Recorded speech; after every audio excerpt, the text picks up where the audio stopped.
Viewers, امریکہ اور اسرائیل کہتے ہیں کہ ان کے مسلسل مشترکہ فضائی حملوں نے ایران کی فوجی صلاحیتوں کو نمایاں طور پر کمزور کر دیا ہے۔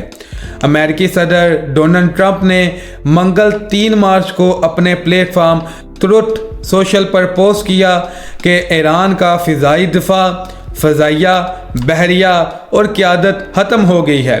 وہ بات کرنا چاہتا ہے مگر اب بہت دیر ہو گئی۔ ایران نے جواب میں اسرائیل اور ان مشرق وسطی کے ممالک پر حملے کیے ہیں جہاں امریکی فوجی اڈے موجود ہیں، اور کہا کہ یہ کارروائیاں وہ اپنے دفاع میں کر رہے ہیں۔